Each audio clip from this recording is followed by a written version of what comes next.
Welcome to Professional Women's Wellness Podcast, where ambitious women discover the path to total well-being. I'm your host, Dr. Peggy, creator of the Stop Emotional Eating School, a transformative program designed to help you conquer emotional eating, gain confidence, and make peace with your food, your body, and yourself. Here we're all about inspiration, education, and motivation to help you thrive in every area of your life. So be sure to stay till the end for a special message just for you. But let's get on. Today, I'm honored and excited to introduce my next guest. She's a homemade-based chef that helps professionals to make healthful, easy meals and have fun in the kitchen. And that is the best thing I've heard yet. Fun in the kitchen. A lot of people won't say that. She is the author of Kitchen Chaos, Culinary Bliss, and Organize and Enjoy Cooking. And they are available on Amazon, and we'll give you the links later. But she helps you to discover the joy in making your own food to share with others. And all of you will benefit from better health, including more energy. And Mary even raised her son how to cook for himself. And we'll talk about that in this interview. And Mary and her husband have a large food garden. For 3 years, they sold vegetables at farm markets. And after being trained in culinary management, Mary cooked professionally for 10 years, including the Banff Springs Hotel in Alberta, Canada, and several well-known restaurants in Victoria, British Columbia. She is a distinguished Toastmaster. She helps members to develop communication and leadership skills. So don't judge me. So Mary's goal for the world to see is everyone, she wants you to see that everyone is capable of making their own foods daily and build a community around sharing food.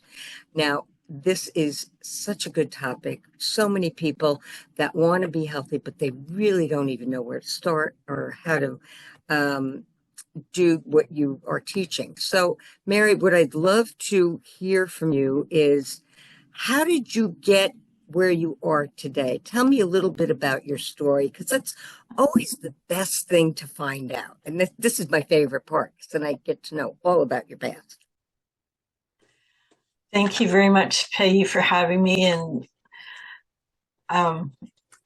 the cooking coach puts together all the pieces that you just talked about. My professional cooking career, being a mom of a son with ADHD, I learned about brain health and how to help him. So I learned about learning styles.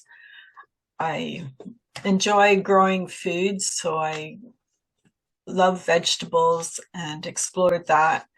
And another piece was the Toastmasters. I learned how to help people that are afraid of public speaking. So people feel that way about cooking. That one lady I encountered, she was told she's no good in the kitchen.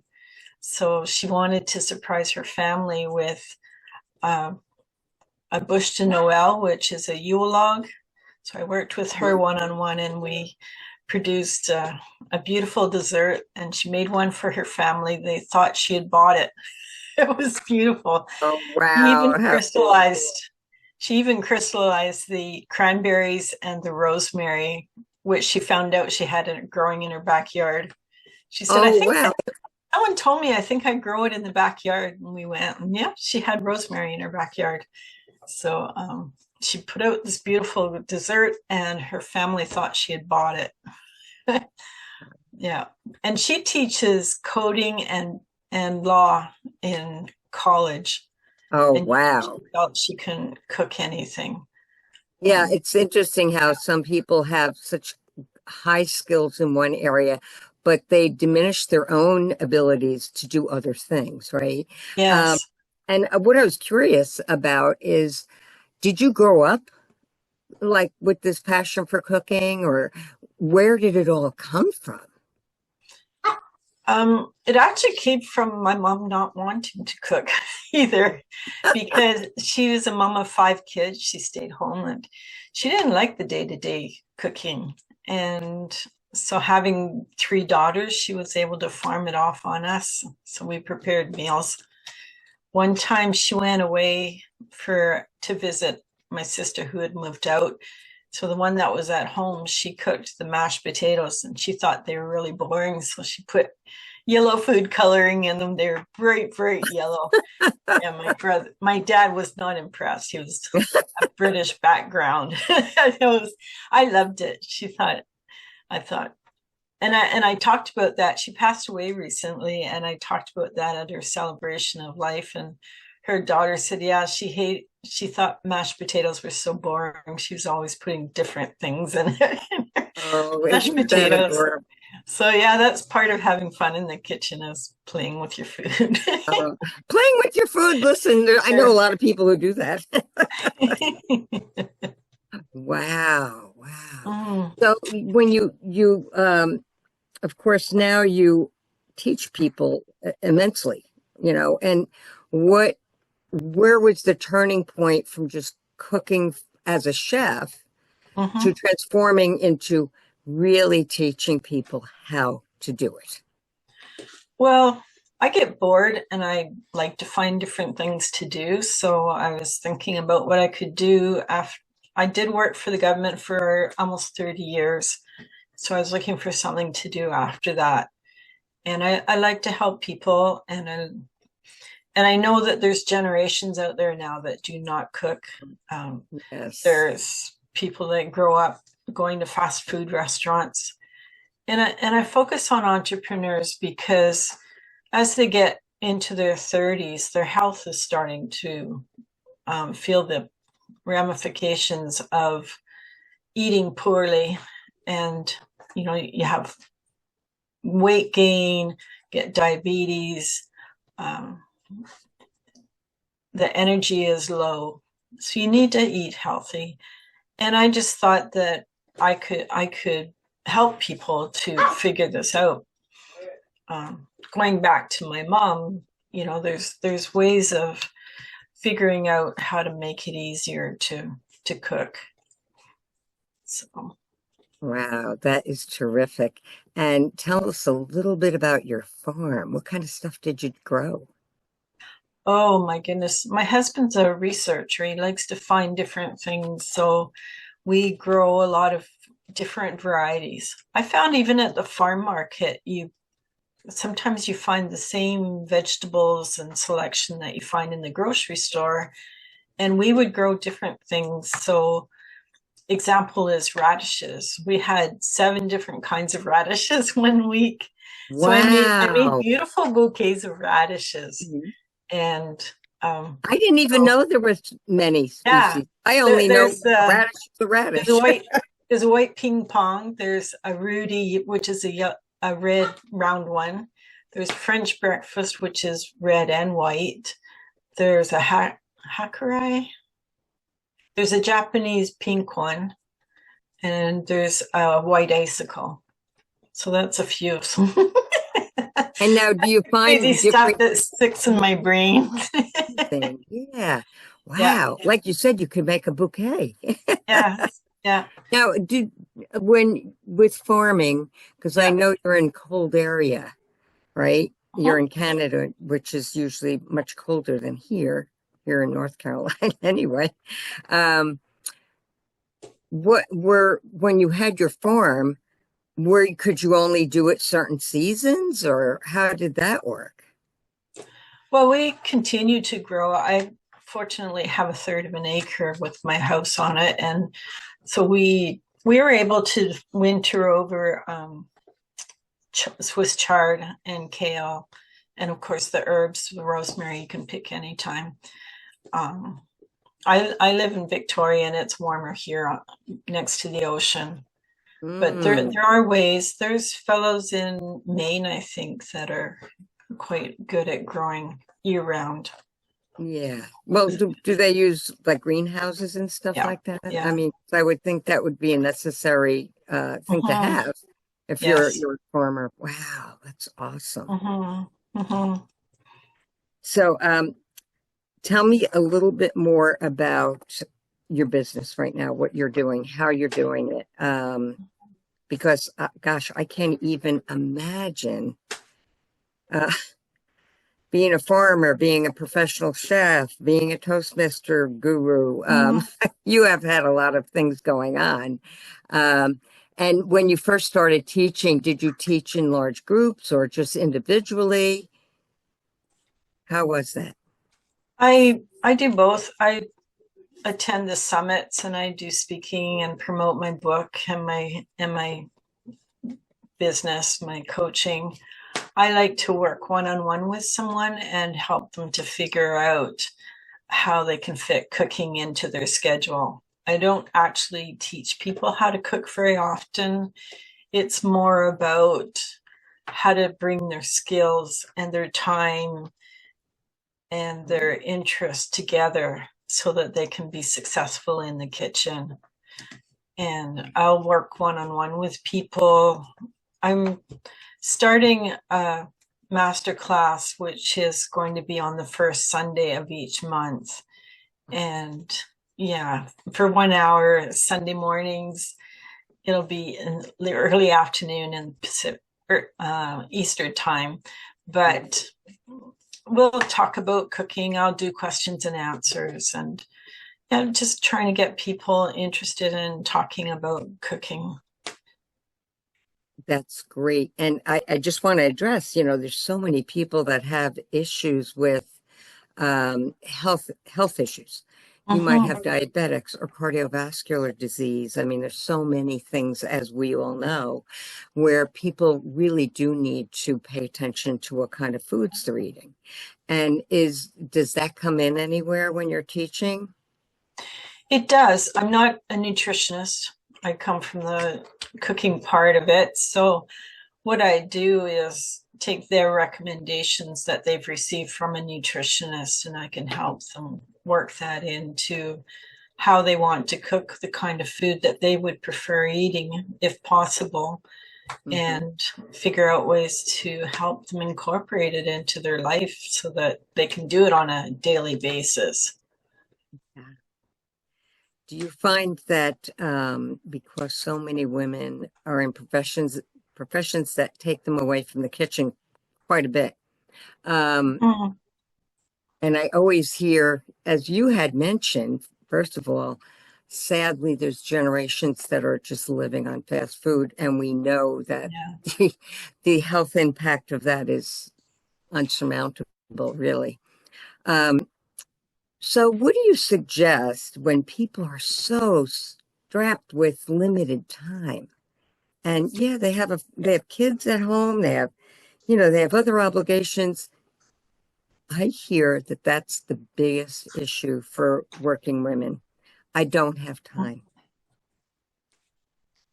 Um, I do use the slow cooker quite regularly. It's you can start preparing the food the night before, chop it up, and then have it ready the next morning, and then allow it to cook through the day. And slow cooker recipes have been revamped a lot over the last few Have years. they? Oh, Yeah, so they're much better than the old one recipes where the food got really overcooked and awful. yeah. And also, if the kids are old enough, like 4 and up, they can help out in the kitchen. They like to chop vegetables and just keep the environment safe for them, that they're not waving the knives around. And remember, I had a son with ADHD, so Oh but, my goodness, you but know it all. he loved chopping vegetables, and that was time that we could spend in the kitchen. And they do well with parallel time. So he'd be Mhm. over here chopping, and I would be at the stove cooking, and then we could talk together. Oh, that's And great. yeah, that worked really well with him, and he was happy helping Oh, out how in the kitchen. nice. And I know you had mentioned he is now 35. but he's Yes. been able to be independent cooking for himself all Mhm, these years, right? mhm, And I think, mhm. wow, someone that may have had difficulty learning about certain things, and you gave him that gift. What Mhm. a wonderful gift that is. That Yes. is so awesome. Yeah. So back to time management. You have Mhm. the slow cooker, which I think they're amazing. Are there any other things that if people don't have a slow cooker, for instance, that Mhm. you would recommend put something healthy together without taking 3 hours or being boring? Yeah. Well, it is necessary to spend some time in the kitchen. And my husband was at a Airbnb not too long ago, and there was one fellow. Actually, all three of them don't like to eat in restaurants regularly because of all the sodium and Mm, over processed foods that's available in the restaurants. So he mm. was batch making his wraps for the week, Oh, okay. There you go. so yeah, he was going to be there for 5 days, so he made 5 wraps for himself, put them in the fridge, and my husband always has his food with him. And yeah, you Wonderful. can, with a bit of planning, and like they all planned to be in the Airbnb where there was a full kitchen that they could use. So it does take time, but also realizing there's cooking helps your physical health because you're bending and stretching and lifting. It helps your mental health because you're sequencing and organizing and doing different things. It can be social if you have people in the house that you can cook with. It can be relaxing by putting on music to help you. And it can be seen as a pastime, a type of hobby to take you like back to the entrepreneur, take time away from the busy work and just to have time to relax and do something nourishing for themselves. Then it's a mindset for cooking too. It's Yeah. giving yourself permission to do it. It's like going to the gym. You can be too Yeah. busy to go to the gym, but you know that you're going to feel much better afterwards. Sure. Your body's going to say thank you. Your future self is going to say thank you. So it's just a matter of prioritizing. That's great. I love the batching. I think that's a really important thing, especially for people who travel.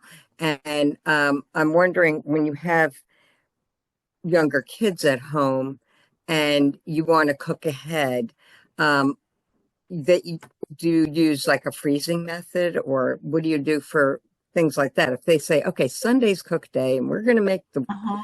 the the food for the week. Well, you need a chart on the wall with your weeks. You can write it down. You don't have to keep it in your head. You can record it, and then everybody in the house knows what's going on too.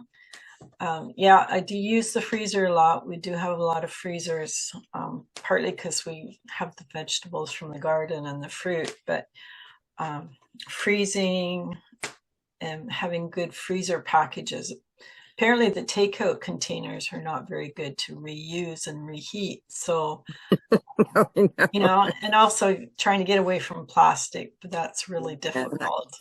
and it's Tackle so, one problem at a time.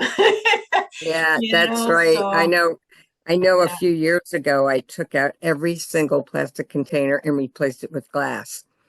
And I don't regret that. I really don't. Mhm. And I found that things taste better right away. Okay. Now you're not getting that Yeah. plasticky taste. But yeah, it's a challenge. It's a challenge for people. For some people, it's a challenge to even do it a little bit at a time though. You can do it. Mhm. You can get the Mhm. proper food storage containers for sure. Yeah. Um, and I wanted to ask you a little bit about being a chef in all these wonderful places because I was like, wow, like must have been a big deal to be a chef at the places we mentioned. Tell us a Yes. little bit about that, because in the U.S., we're not sure what those places are. So maybe you can give us the significance of these places you were honored to Mhm. be cooking in. Well, Banff Springs, that's Canada Pacific Railroad hotels. So they're really big, old, ancient places. And they are connected to the school I was attending. I was attending George Brown in Toronto, and the chefs there helped us get the jobs at the Banff Springs. And we were there for the summer, which was absolutely amazing. Like that. One thing I got to do was put out the buffet every day. People thought it was boring, and I have an art background, so I just saw it as a way of arranging and making things look pretty and stuff. So and there was also a big balcony where they had a huge barbecue, and people would be able to get hamburgers from the balcony from that area. So we cooked outside there and made hamburgers for the tourists. But Yeah, it's so and that then is the Sheraton in Toronto was fascinating because they brought out a new menu at the time, and so the executive chef and the sous chefs were all working together with the cooks, and they had, you know, media people and special people attending. The waiters were all in lines, and they had white gloves on, and they filed in and out with the dishes. It was just that must amazing. have been so Yeah, cool. that hotel, that was back in 1980, and it was a 54-story hotel, so it was Wow. huge. And I worked in the bakery for a little while, and that was a lot of fun.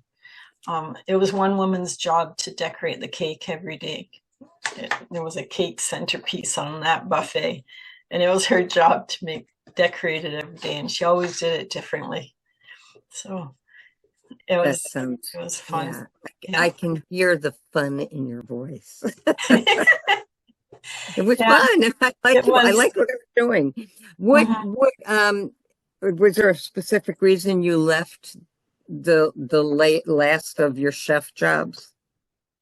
Oh, well, I moved to Victoria. I couldn't afford to live in Toronto. I didn't know how to live cheap enough on my own in Toronto with beginning cook's wages. So I moved to Victoria and lived with my sister, and I cooked here for a few years. Then I had my son, and I thought there was more security working for the government. And that was 30 years ago. So I retired. And what did you do for the government? I worked in pensions. So I worked in old age security and Canada pension. That's so, a big deal yeah. there. And I was also a union representative, so I continued to help people. So, you have done so many things. Oh, wow. You're so well-rounded, That's so cool. That's great. Now, tell us a little bit about your books. Well, actually, it's one book. This organized part was a byline of the book. Oh, but okay. yes, this is what it looks like. Oh, look at how pretty that is. Yeah. So it's just a little guide to help people to get organized in the kitchen. And once you have, the pieces put together, like one lady complained that she always had to go in the living room to that buffet and get the tools that she needed, but they had stuff in the kitchen that they didn't need to have there. So I got her to switch the stuff around. So it's just little things to help people, grocery shopping effectively, organizing your kitchen, your tools, and your food. A little bit of this and that. It's just a little book that can help. But that's wonderful because all those little tips put together probably save time, I would imagine. Yes. If I had to go all over the place looking for things to cook, I have basically what I use in my kitchen, but there has been times where I'm like, I have to go upstairs because it's in the attic. It's another different size dish or platter or something. So really important to organize your time when you're going to, like you say, going to cook something. Make sure you have all the ingredients in the beginning, right? Yes. Not Yes. having to stop and run to the store. Mm-hmm. Mm-hmm. Oh my goodness, that's terrific. Um, do you find yourself in entertaining a lot? No, we actually don't entertain very much. Um, I guess with COVID and um, Oh yeah, you know, that yeah. it put a damper on everybody's Mm-hmm. Mm-hmm. social events, should we say? Yeah. Wow, wow. I just But like simple, easy cooking, and cooking for a big crowd is not always that well, simple. I think, and I would speak to when we get older. Mm-hmm. When we're younger, hey, yeah, come on, everybody, come over, let's have a. But when you get older, it takes a lot out of you to have a big crowd. Mm-hmm. I think so. Um, you know, I mean, my kids are all grown and have Yeah. kids of their own, and I love going there. But having them all together, it's very hard to get everybody together when your children grow up and they move away, and then there's grandchildren, there's the in-laws and stuff. So I have found myself that I'm cooking less for more people as I've Mm-hmm. gotten, so it is pretty interesting though. Yes. And there's ways of making it simpler. You can have like appetizer type of food instead of a big gross dinner. Yeah, Yeah. yeah. And that's another thing about when you get older, I have found your appetite is not as hearty. And probably because you're not moving like a young person. Well, maybe we want to, but we don't. Um, but it's not like we're constantly on the run, as you get older, that seems to be a little bit more in the distance. So you're not as hungry and you're just everything changes. So I can Mm-hmm. imagine, learning how to save time, cook simple is a little bit easier when you're just maybe the two of you or something, where you don't mind small plates. Yes. Well, we do make bigger meals sometimes, and I made a tamale pie yesterday, and it'll be good for a couple of lunches and at least one more meal. So, That's right. That's I right. call it a heat and serve meal. So some of it I went in think the they're freezer. great. Yeah. Yeah. Yes. I think that's great. Everybody Hmm. should learn how to cook enough to last at least 2 days, maybe three, Yes. Hmm. that's and it also lessens food waste and spending. Because I know a lot of people that go out. Oh my gosh, when they go out, I know people that go out like 5 or 6 nights a week.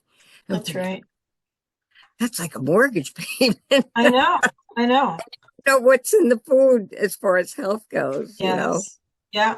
Oh my goodness, that is terrific. So I know that you have a little something for all our viewers and listeners, and I was Hmm. wondering if you could tell us a little bit about that. I have a little ebook. It's called Feed Your Soul with Great Food, and it's a simpler version of my book. I brought it out before my book, and it also includes a code which will give you 30 minutes with me if you would like Wow, to have some private chat time. that Mhm. sounds like a good idea.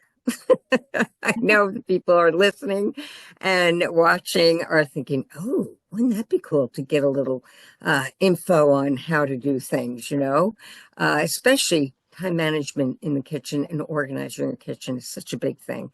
But I am so thrilled and happy that you were able to be here today. And you are going to be just showering our audience with wonderful ideas. And I appreciate you. Thank Thank you. you very much, Peggy. Appreciate it. What if food wasn't the enemy, but just a messenger? You're not weak or broken. You have just been coping with emotions the only way you knew, through food. Stress eating after work, sugar cravings when exhausted, Guilt after giving in again? When you pause, breathe, and tune in, you shift from survival to self-awareness. You eat with intention, not impulse. You feel back in control. Healing starts with one mindful step, and I want to offer you a free access to my exclusive programs inside my school community.